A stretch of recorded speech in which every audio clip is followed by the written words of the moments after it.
Olá, meus pequenos, tudo bem? Hoje seu tio vai fazer a correção da prova com vocês, tá bem? Algumas notas foram muito boas e pouquíssimas notas foram menos boas, né?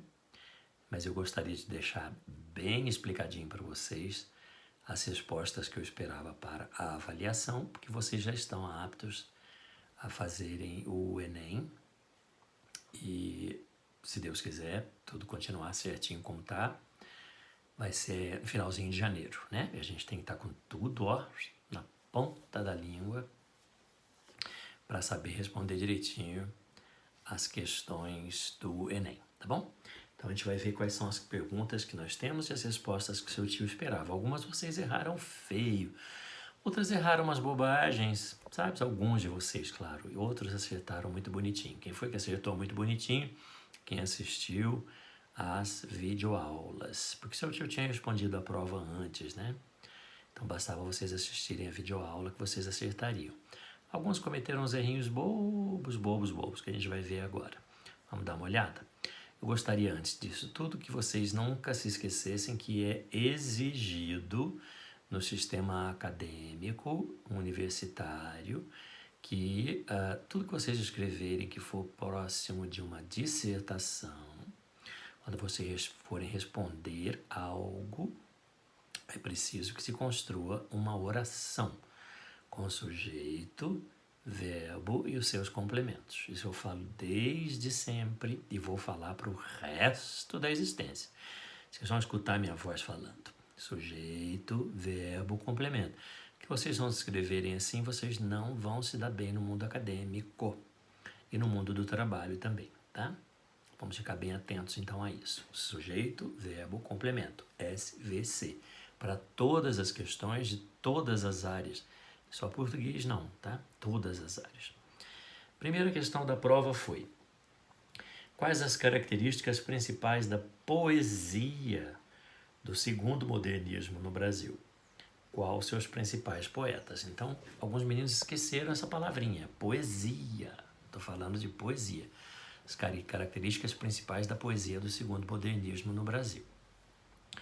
E essas características estão representadas por preocupações sociais, estão representadas ainda por uma influência do primeiro momento modernista, quando há ainda uma certa liberdade de criação, e também nós vamos ter o existencialismo, né? As questões íntimas, as questões de ordem íntima, as questões pessoais do eu lírico vão estar bem representadas nessas obras, que são da Cecília Meirelles, do Vinícius de Moraes, do Murilo Mendes, do Jorge de Lima e do Carlos Drummond de Andrade. Ok? Não é muito difícil, né, meus pequenos? Lembrar que o segundo modernismo está sempre ligado muito às questões sociais e às questões existenciais e íntimas do eu lírico. Alguns desses poetas, se nós formos ver separadamente, a gente vai notar que eles têm inspirações em escolas literárias anteriores. No caso da Dona Cecília, que a gente chamaria de um pós-simbolismo, né? Só para a gente ter uma noção aí. O Vinícius de Moraes se utilizando do soneto, com métrica, com rima e tal. Mas, de modo geral, as preocupações sociais e as questões existencialistas. Vamos à questão número 2. A questão número 2 pergunta: quais as características principais da prosa do segundo modernismo no Brasil?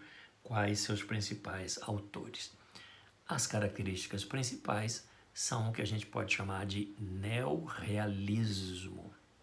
Claro, porque é ali a moçada de 1930 a 45 se inspirando na moçada do final do século XIX, com aquela coisa de apontar os erros das questões sociais da nossa sociedade, como fez Machado de Assis, como fez Aloysio Azevedo, etc.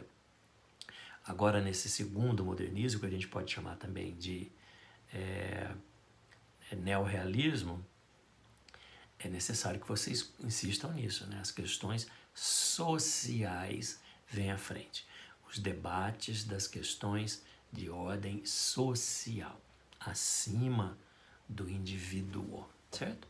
Só que com a diferença de que aqui, no segundo momento modernista, nós teremos os autores se utilizando de apontamentos dos problemas da sociedade e buscando soluções, apontando propostas de solução para os problemas sociais.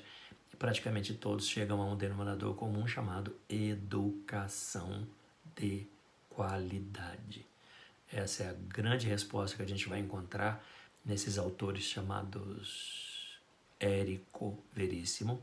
Muitos foram na onda de alguém que escreveu Enrico Veríssimo. Um monte de gente foi atrás. Já fizeram juntos? Analisaram juntos a prova? Enrico não, tá? Érico Veríssimo.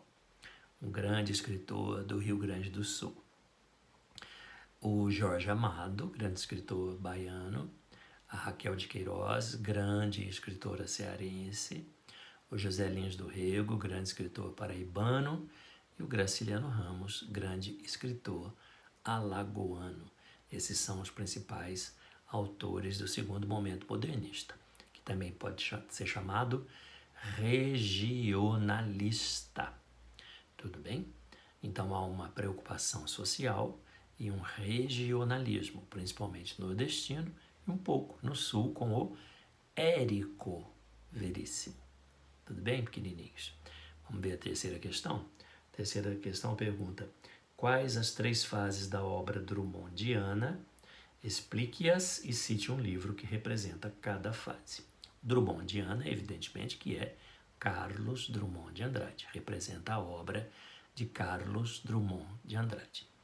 E a gente viu que o Carlos tem 3 fases. Há autores que dizem que são 4 fases. O que nós aprendemos na nossa apostila do ângulo? 3 fases. Então é isso que o seu tio espera que vocês respondam, tá bem? E o seu tio pediu para que vocês colocassem da seguinte maneira: uma primeira fase que tem um eu maior que o mundo, uma segunda fase que tem um eu menor que o mundo e uma terceira fase que tem um eu igual ao mundo. O que seria essa primeira fase eu maior que o mundo?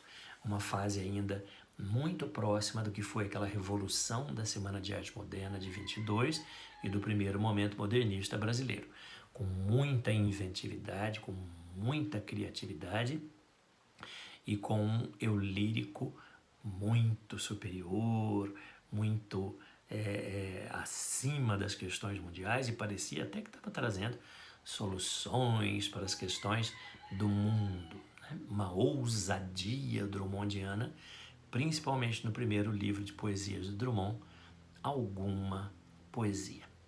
A segunda fase a gente chamaria de uma fase mais social, de preocupação social, de questões como a grande cidade, a ditadura de Vargas, a Segunda Guerra Mundial, representada numa obra extraordinária chamada A Rosa do Povo.